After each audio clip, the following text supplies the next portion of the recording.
that kind of helped me turn things around, because I was able to build a lead generation funnel using time and work ethic and not dollars, which is important to understand about social media. But when you're living your life out, you're living a movie out that other people are watching from the outside looking in to find the inspiration to live their own story and create their own. Amazing. So storytelling about your past, present, and then the future. Amazing. So how about Jaime?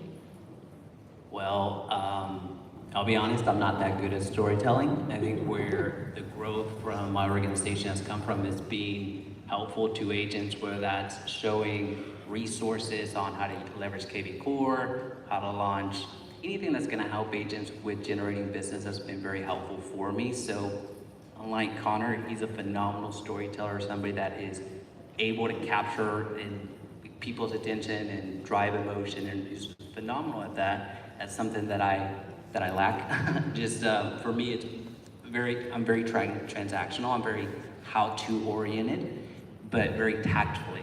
So we'll talk about the types of videos that have been the most successful with agent attraction. But for me, it hasn't really been on the storytelling front. It's been more on the how can we get you from 0 to 1 as quickly as possible. So that's part of your content creation. Yes, that's part of the strategy. So the way that I launched the channel was more for my own purpose, my own needs. So I call those workflow videos that help me help agents that I was onboarding with, with the organization. So such as how to onboard with EXP successfully, things that needed to be done, things that you should avoid. So very similar things that you could do with the buyer-seller lead generation strategies. That's what I was doing for the agent attraction side. So speaking directly to real estate agents, it was answering my own questions and helping the agents that are onboarding very succinctly through video. So I didn't have to onboard every single agent myself. I could send them a video and guide them along. So I didn't have to be there every single time, saying the same thing over and over again, because at some point we were onboarding agents just left and right, and it became unmanageable. So that's leveraging, right? Leveraging the videos on YouTube and creating valuable content. Amazing. So next is keyword search and SEO. Keyword search and SEO. So. Yeah, I mean, I was actually talking about this with Elizabeth Riley a little bit ago, which is how to look at your channel and how to look at your content. So look at it as far as pre-content, content, and post-content. So pre-content is going to be the algorithm side, the optimization side. So let's say it's a blockbuster movie, the best movie that's ever been created, but nobody knows it's in the movie theater. Who's going to go watch it? So we need to make sure our videos are found through the algorithm. So we need to learn how to do keyword research, optimize, write the right descriptions, titles, tags, and do this in the correct way. And then the content process is the actual filming of the video itself, the lighting, the audio, the message, the relationships that you're going to build through the words. And then post-content is the business that you're building around the attention once you create the attention. How do you take the views and the attention that you're creating and drive it into a Facebook group or into a retargeting system or somewhere where you can have communication with them to start that business process. But when it comes to how I optimize videos, I use a simple keyword tool called Keywords Everywhere. It's very inexpensive. You can probably spend $5 to $10 a month on it. This is going to help me figure out search volumes as far as like a keyword that I'd be looking up, like cats or dogs. It'll tell you how many times people are searching that keyword volume. And I'm going to use the primary keyword in my title, and then I'm going to use sub-variations of that keyword. So let's say it's like, we buy houses, which is, I came from the investment world. It'd be like, we buy houses Dallas, we buy houses Plano. Then I'm going to create sub-variations of that main keyword into the back office in the YouTube section, the tagging section. So you have about 500 characters to fill up the tagging section. You want to use that whole section because this is what, if people type in that keyword, YouTube's going to suggest that video. Then you want to take those keywords that you put in the tagging section and use that to write your description inside of the back office of when you're posting a video. So you want to have your keywords searched to have high search volume, meaning there's attention on this. Then you want to write your title with your main keyword in it, sub-variations of that title in the tagging section, and then rewrite your description with those tags. And that's going to help you optimize the video. So normally after all the keyword search and SEO, do you know like what is your target view? Or how many views do you get for it to be considered kind of successful? That's all going to be individually. Some people think 100 views is successful. Some people think they failed if they don't have 100,000. So it's all relative to where you're at. But when I would look at it in relationship to your ad spend or how much you're spending to get an impression or a touch in normal marketing. Like, what is a direct mail piece cost? What is your time value if you're cold calling people broken down across your hourly income for your time to do that? So I would look at it as if you're trading 15 minutes to create a video and you're getting 50 views. If you're getting 50 touches for less than it costs to do a traditional marketing channel, you're having success doing it. It does vary, so to echo Connor's point, there's really no distinct metric. The views are going to be, not all views are cut the same. So as example, if somebody's watching one of our videos that talks about how to get your first lead, well, that's typically a newer agent that's trying to figure out how to get their first lead. Versus somebody that's searching how to join EXP Realty. If you had 100 views on both videos, which one's gonna bring you the most agents? Right, so you have to think about it from that standpoint. So the decision point for you is those agents that are on their way here, because we know that a ton are coming over, it's just a matter of when. So the decision point for them is, all right, I'm looking for a new brokerage, I'm shopping around brokerages, it looks like EXP is the right brokerage. What are the downsides to EXP? What's the cost of EXP? What's the commission structure? And all of these, you can write these down and make videos off of them, right? These are questions that you get individually, but the power of YouTube is that leverage that you get, where you get to answer the question at midnight when they put their kids down to sleep, right? So they can watch it at any time. And you are being very helpful as long as you're not coming at it from a very, me perspective, and you generally give feedback, not just give some BS answers onto the cons. Oh, the cons is that you make so much money. That's stupid, right? So be authentic in sharing what is actually the good and the bad if you're gonna make that video, but be tactful. So you know the decision process that you personally went through to join EXP Realty. So those milestones, go back and figure out what were some of your hurdles. Was it because EXP gets the label of being an MLM? Okay, well maybe I wasn't presented the model correctly. So when I learned the model correctly, I saw the light.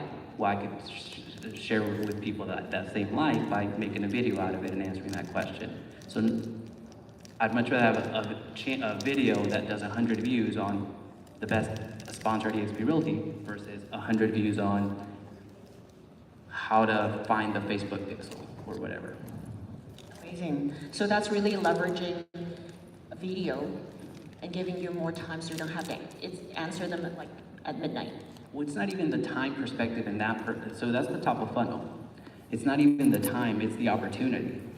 So these are questions that they might have, everybody outside of these four walls, or the guests that are here, welcome, but the people that are outside of these four walls, they have these questions. And we can't cold call every single person and expect that they're at that point where they're gonna be asking that question.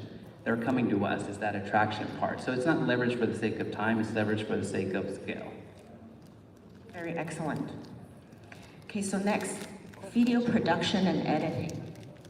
So who does your video editing? If you see my channel, it's probably nobody. I'm just kidding. I have someone do it now. So the cool thing is, because the evolution of short form content, a lot more companies are coming out with editing services, and as more companies pop up, what does it do? Increase competition between those companies, which drives the price down, which makes it better for us to use these types of companies. So I use an editing service in a full-time team now. In the beginning, I didn't have the ability to do that. I was $100,000 in debt, and I just had to figure it out. I just did the best I could, and I didn't even do editing. I use a tool called Camtasia. I would take the raw form video, just put it in there, chop off the front, chop off the back, and because I didn't know how to edit, I had to get good at delivering information. I just did one take video the whole time and didn't do editing. So I wouldn't be so concerned with that in the beginning. I'd be more concerned with just getting out there and getting in the game, making something happen and adjusting off of what's happening. And then depending on your situation, it's either time or money or both. If you have the money to have someone do it, that's the fastest way to do it. And don't even have that as something as far as a skill set that you would need to do. You could have a virtual assistant do this for cheap if you don't have the ability to hire a third-party company. That you can train someone in-house to do this.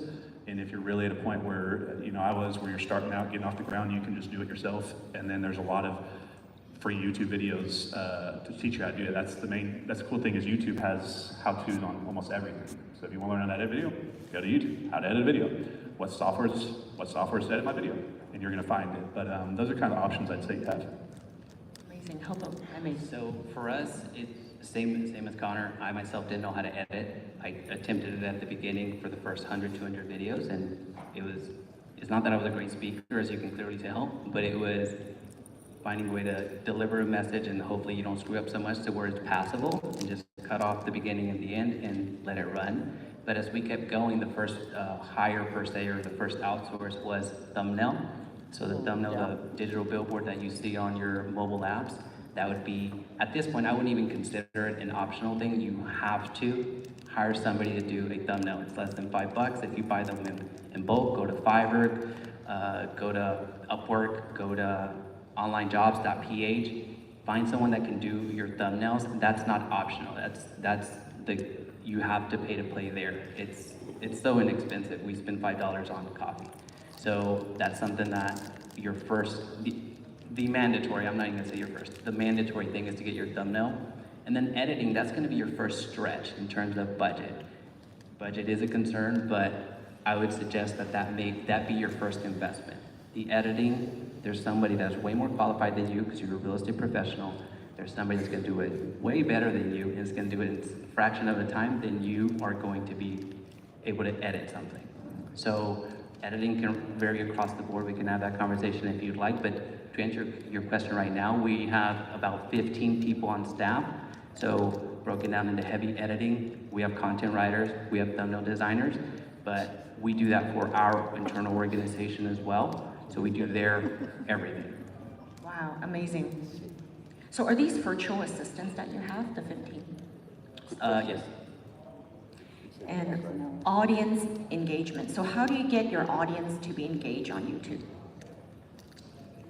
As far as like how we get into a conversation with them, well, I mean, you got to build audience first through building a relationship with them. So however you got to connect with them emotionally to build that audience first is the first thing. But the second thing is you're going to have to either drive them into a Facebook group, into like a retargeting system where you're following around, get them into an email list, into a text list, something where you have proximity with this person or time in front of them. And that can be done through call to actions through the videos. So you can have a pop-up call to action where you see it pop up on the screen. You can do a verbal call to action where you're directing them with your words, saying go to www.com or go to follow me on this. You can use the redirection links into the description section below. And even you can pin a comment in that pin section and drive them directly to where you're trying to go to. But you're gonna have to use some type of redirection call to action to drive them to a place where they can communicate with you, whether it's just simply, here's my phone number and text me, or you see people now putting on the screen like text opt-in formats where they're saying, text this number to get this, and you're getting into an email list, and then they're hitting them with email sequences and trying to get into the conversation then. And then you can have an automated Calendly appointment, which is what I do, where people can opt in directly from the channel, hop on Zoom with me, and start that conversation. Action, some kind of action. Yeah, the call to action, and a lot of it does depend on the video that you're making, the topic that you're making. So taking a step back in terms of topic selection, who do you want to speak to? So the type of content that you're making, let's say if you're very heavy new real estate agents, which is kind of how our organization skews because the type of content and the type of questions that I was answering. First, you're selecting who you're going to be speaking to. So if you are addressing questions that are a little bit more complex, how do I go from 50 transactions to 75 transactions? Well, you're speaking to a different individual, a different type of agent. No disrespect to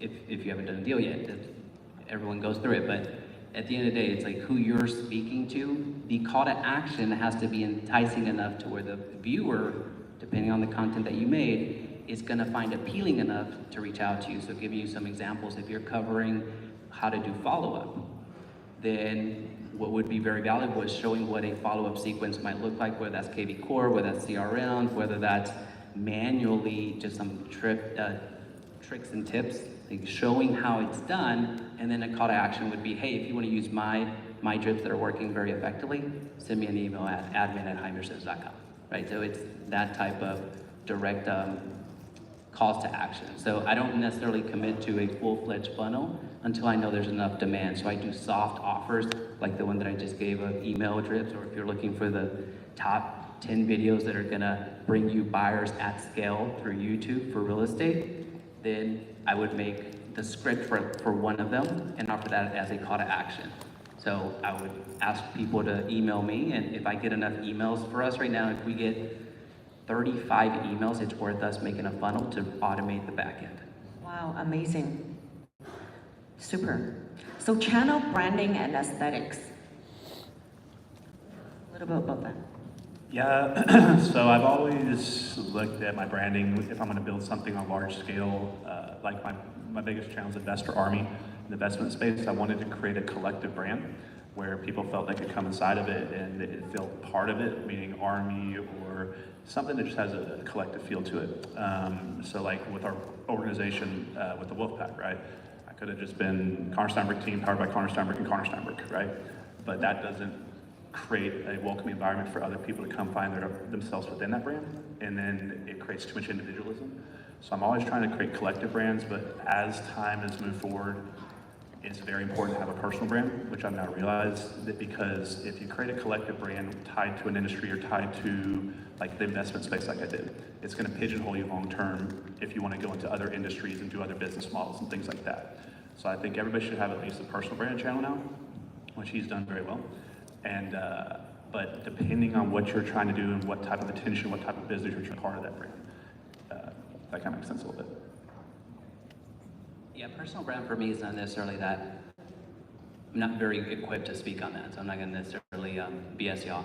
But what I would suggest is, who here has their own name as a domain? So their highmirrorsense.com is an example. By a show of hands. I would suggest, and this is actually when our agents onboard, that's the first thing that we do, is we buy our domain. To echo to Connor's point, it's your brand. Regardless of if you're doing real estate today, and you're doing insurance tomorrow, or whatever you're doing next week, whatever the case may be, you take you with you. So if you can secure your likeness as quickly as possible. I know some of you might have John Smith out there, so sorry, you're gonna have to be John Smith something at ABC. So just go out there and secure something related to you, your brand. Bare minimum, get a domain. It's gonna cost you a couple bucks, and then just redirect it to your YouTube channel, to your or actually create the website off of it, or direct it to your Facebook profile. If you're an Instagram person, direct it to your Instagram page. Wherever it is where you want that attention, that would be a little tip that I would have for you there when it comes to personal brand. Secure your likeness first and direct the attention where you want it. And by the way, in the last 30 days, who's published a YouTube video? That's way different than 2 years ago, than 1 year ago. Way to go. Yeah, just one more thing on that. So like, if you guys have part of why I started the new channel with my personal brands, because I was traveling around and I'd run into people at airports and they would know like my intro music song, they know my brand name, and they'd run up to me like, it's Investor Army, but they wouldn't even know my personal name.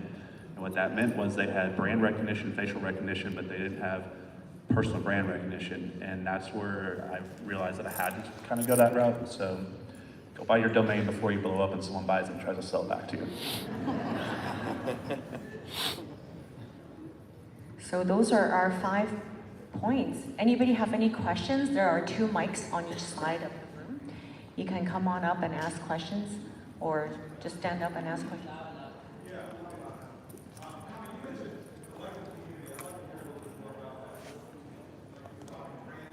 Yeah, so like our organization here is called the Wolfpack. One of my biggest channels is called Investor Army. So when I started my channel, I thought a lot about the name I was going to choose, and I was looking at big followings at the time. This was back in like 2016, 17-ish. And I was coming across there's a guy named Joe Weller that had like the Buxton Army, and I was finding all these brands that were taking off that had a collective feel to it. Because what do people, you're like, what's a big name? Like Logan Paul or someone. And he's like the low gang, right? Just came to head. Hate him or love him, I don't care. Just came to head. Mr. Beast, right? They feel a part. They're following you, right? They don't just want to follow a person. They want to be inside, feeling like they're part of the movement. So when they feel part of that family and they feel part of the group, I think it creates a lot more of a connection and a better culture of the groups of people that are following you. So I always wanted to have a name that would be a wide umbrella that could encompass everything. So like Army, everybody can be part of the Best Army. What's up, soldiers, right? Or whatever, however you're going to do it. But something that just makes a community feel to it, the brand kind of collective feel to it. $5. Just kidding. Go for it. Uh-huh.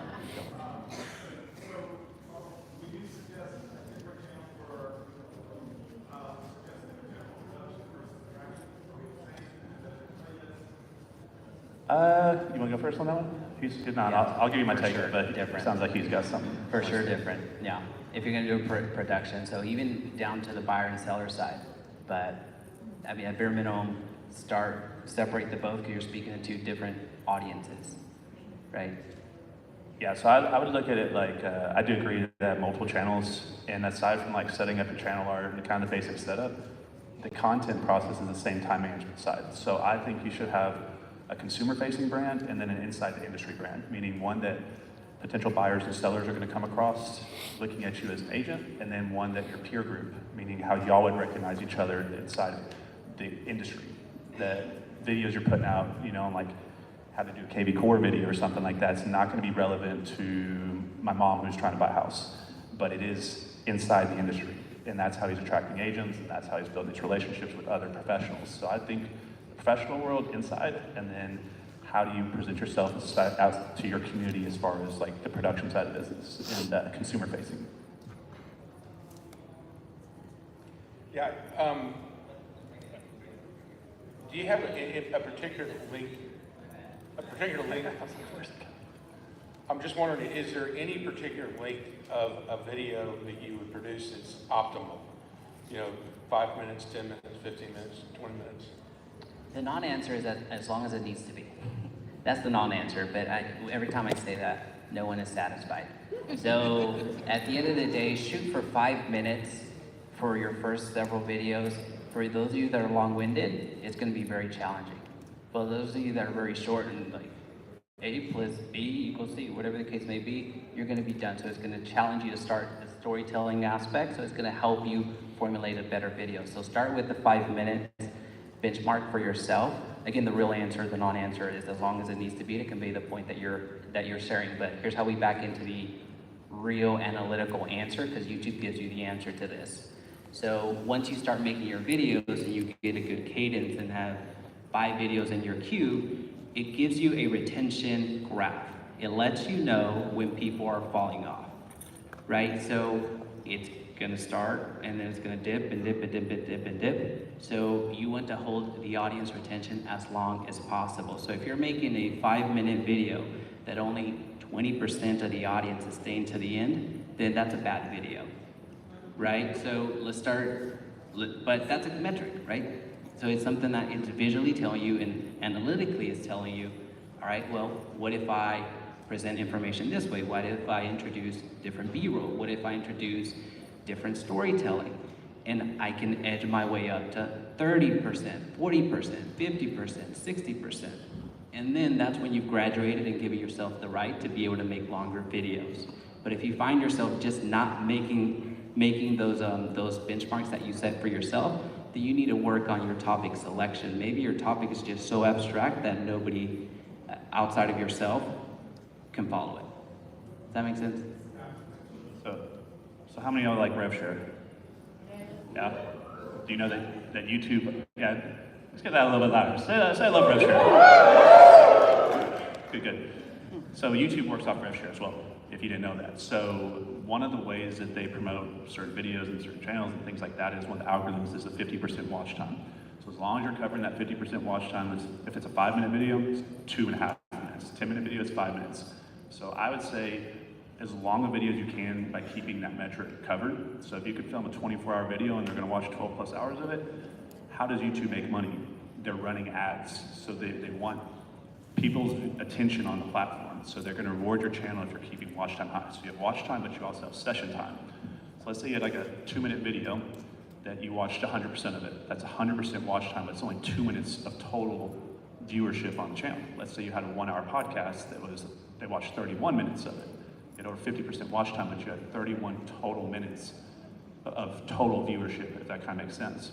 But you also have total session time. Let's say you had 3 videos in a row where they watched 5 minutes of 5-minute video, then it led them to the next one, 5 minutes to the next video. That's 100% watch time, 100% watch time. And let's just say like the next video you get 1 minute out of 5 minutes. You had 11 minutes across 3 videos, creating a total session time. So I would be thinking how to increase watch time and session time. And that the longer the content, the more minutes they're gonna watch, as long as you keep the attention. So start watching that retention tool in the back, seeing where they're dropping off, and where you see the attention drop off of your videos, go back and rewatch your own videos to see what did I say, what did I do, how did I push people away from the video at this moment, and try to correct that and start slowly, incrementally working up to longer videos. Amazing. Jaime, you had mentioned that a lot of the videos you created were geared towards new agents and that you find your organization has a lot of new agents. What videos or what types of videos are you seeing that attract cappers? Because myself, I don't go on YouTube to watch real estate videos because I'm working my business. So no one who's posting on YouTube could attract me to another brokerage. So like what videos are you finding that attract more experienced agents? So typically with cappers, what you're looking for is leverage of time. So a lot of time hacks, if you will. I hate to call them hacks, but things that will save them time. Because you have, so I'm assuming you're a capper, but let's just say you are regardless if you're not, but you're gonna have a different need than the individual that has all the time in the world, but no business, right? So here for somebody that is capping, iconing, there's different pain points there. So I need to get some time. So how can I do that? Well, let's introduce technology. Okay, well, technology can only take me so long. I can only inject so many Calendly links, right? So, well, how can I leverage more time? Well, that would be introducing human capital. That's when we're talking about virtual assistants. All right, well, VAs can only take us so far because they're virtual and they're not going to be able to go and open the door for us. So that's when we get into the traditional showing agent model. So introducing these different ways that it may be intuitive for you, like the answers may be intuitive for you because of the success that you've had, but it's not intuitive for most first generation real estate agents that are doing this for the first time, that have no idea how to go from 6 to 12 to 12, from 12 to 24 and beyond. So my suggestion, this entire thing would be focus on videos that buy back time. Awesome, thank you. Yeah, I tell you, this there's different types of content that you can create, and who's watching a lot of YouTube videos? Usually newer agents trying to figure out the business. Once you've been in business for 5-10 years, are you kind of got your golf swing and kind of in a rhythm, you know what you're doing, you're not really in the education process as much. So it's rare that you're gonna have a lot of big hitters and top producers and big influencers coming across your content, and also because of ego, they're not just gonna reach out directly to you. So the way that I've been able to bring in a lot of big players, including the #1 recruiter in the company, was I did this through podcasting. And so by having a podcast, what this does is it gives you the ability to reach out to lead with value as compared to giving a video that they're watching on their own. Now I'm reaching out to John Smith or Susan, whoever it is. Now I'm leading with value, getting them in front of my audience. Do you think they're more likely to come on your podcast to get in front of your audience, or do you want to have a recruiting conversation about joining another brokerage? So I'm getting them on there, and then I'm passively building a relationship with them. So you have a little bit of time before the podcast starts where you're kind of conversing with them, just be cool and likable. You do the podcast. Afterwards, you have that little bit of time with them. And then usually common etiquette is if they have a podcast, they're going to invite you back on theirs. And then so I look at it as I have 4 points of contact with them, before and after, to build a relationship with them enough that I can get into a conversation with them later. So that's done not really through a video, but it's done through YouTube. As far as the YouTube platform is where I'm hosting the podcast, but the recruiting side for these top producers and these big players is done through the conversations around the backside of the podcast. Amazing. Sorry about that. So I'm an icon agent, but I saw one of Jaime's videos and I joined. So it does work, you know? I missed that call. Right. Still worked. But it worked, right? My question is... Who's your sponsor? Who's your sponsor? They can send me something. They need to cut you a big check. Talk about bad sponsors. I'll take anything. My question is, at what point do you pick a direction, right? Because you said your content is focused on helping agents. At what point do you pick a direction? Because I think I'm about 50, 60 videos in, and I still haven't picked a direction because nothing has really taken off. Sure. What's your What's your end goal? What are you looking to do? Is it AdSense? Is it sell merch? Is it attract agents? Yes, training and attracting agents. So I did the two. I went from having 0 channels and coming, I think I went to EXP Con last year. I was like, I'm going to do this. I created 2 channels. And on the agent attraction side, the biggest video I have is about my car. That's not what I want. Well, I would argue that that video probably shouldn't be on your attraction side, but keep going. So the other videos are on, throwing events, technology, stuff like that. And they're getting 100, 200 views, but nothing has really taken off. At what point do you just pick a direction and run? So with YouTube, it's going to be a slow burn for a while, unless you just catch lightning in a bottle and it just blows up. So one of our agents that we started his YouTube channel February of 2020. He had probably 5 views 6 months in, but he was doing 2 videos consistently. And he kept doing that every single week. And his channel, you can look it up right now, it's Hola Franco. Just a month ago, he hit, I think, 10 or 11 million views, and he gets 30 booked appointments every single week. Wow. Right? So, it didn't take, it was month 6, and like he was trying everything, but so the onboarding that we do is we have a passive lead generation strategy, which happens to be YouTube. But while he's doing those 6 months of hard work, his other strategy was door knocking. So for him, for all of our agents, we do an active strategy, a passive strategy, work the sphere of influence, and pick one social media platform. Those are the 4 pillars of our agents. To answer your question on when do you pick the direction, if your goal is to attract agents, I would make videos that are gonna help me onboard agents, train my agents, and retain my agents. So just think of these aren't technically the 5, but these are the ones that I've identified. So there's the recruitment, there's the onboarding, there's the activation, meaning getting agents from 0 to 1 as quickly as possible. There's the continual training and the retaining. So retaining means building a community, to Connor's point, and retaining them. So those are the 5 things. At any one point in time, your organization is going to be falling flat on one of those 5 pillars, if not all. But if you break it down into those 5, you can systematically start working on them. Do I have a lead generation problem? Okay, well, how can I get more people to reach out to me? Do I have an onboarding problem? So for us, who was I? I don't know if Brian Birds is here. Brian, are you here? Okay. But I was showing him a graph. When I analyzed the agents that left us, we did the pie chart of why are agents leaving us, and those are the 5 pillars that we attracted. I'm sorry, that we found that we had 10% of our audience of our agents that never fully onboarded correctly. So of course they would leave. So everyone's gone through EXP onboarding, and hold your opinion on EXP onboarding. It's just different depending on who you join with, right? And most importantly, it's different who they are. They may be accustomed to be walked over to the printer to print something. If that's their level of relationship with technology, that's going to be a very difficult agent to onboard. Forget about EXP Enterprise. I hear some giggling right there, but you know that I'm correct there. So long-winded, non-answer. I lost the question. I lost the plot somewhere on down there. That helping anyway. Okay. Yeah.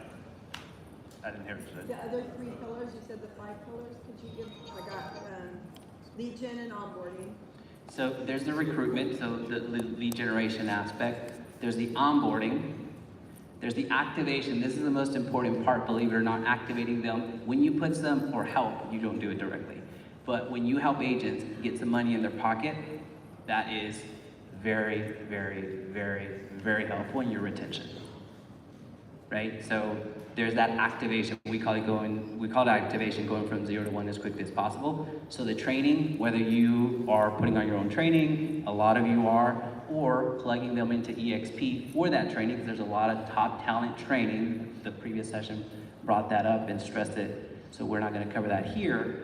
But putting them into training, and then the retaining is a community aspect, right? So we had, I forget, about 15% leave us because they just didn't find community. They were incredible agents. Some of them were even icon agents, but they left because they just didn't feel as part of the community, both from the agent first group, which is what our group is called, or EXP Realty. Was it the 5? Okay.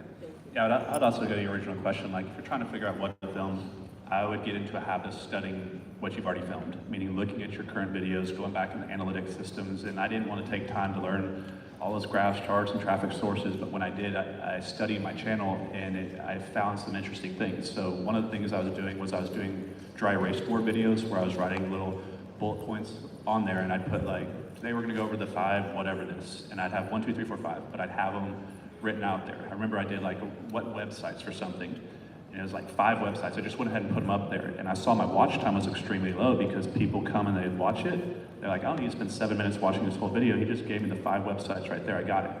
So what I started doing was, instead of giving them the bullet points up front, I'm gonna go through them, I'm write them on the board one by one as I go through this, so they don't know, they're anticipating what's the next one. It's a cliffhanger each point you're going through.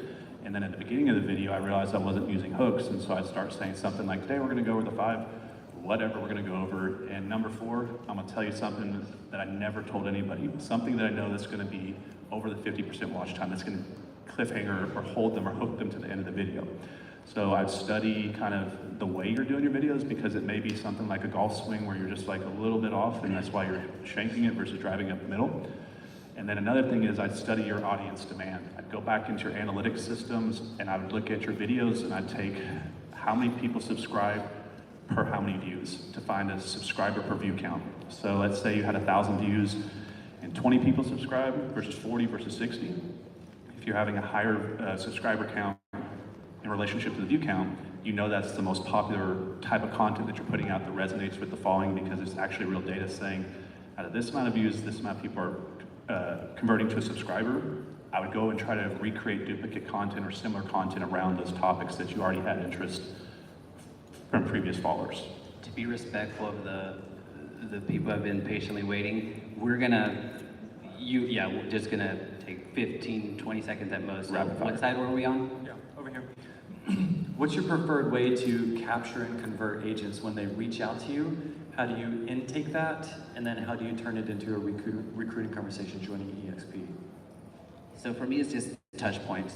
So I ask them whether, if it's a fully fledged funnel, then there's options for them to input their information, or if they email me, I hop on the phone as quickly as possible, establish a relationship, and then I have a CRM. So everybody should, I guess pro tip number 2 would be, everyone should have an agent CRM specifically for CRMs, and I just base it off of their last name. So the B's, the C's, so depending on the day of the month, I follow up on that day. So everybody that has the last name of Blake, so B, I follow up on the 2nd day of the month.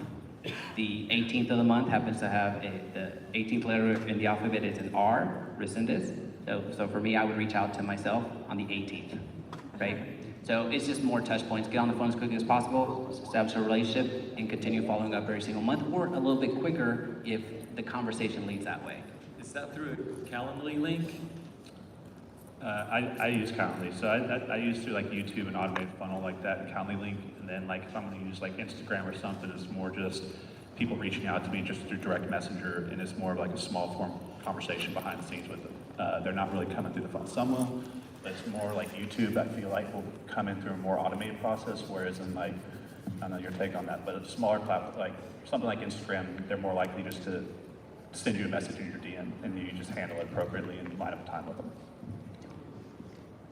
Yes. Jack Sai, Los Angeles. He asked my question, but I forgot what you said earlier. There are 4 things: active strategy, passive strategy, and social media platform. What was the 4th one? Yeah, so the first thing that we work with our agents is their SOI, their sphere of influence. So for both, if you're looking to sell houses or sell agents, it's gonna be the full 4 pillars anyway. So your SOI, 1 active strategy, 1 passive strategy, and 1 social media platform. That's the bare minimum to be in this business. How do you promote your YouTube channel, and on what platforms? And your YouTube channel, or the content on your YouTube channel, do you put it on other like OTT platforms or across the internet?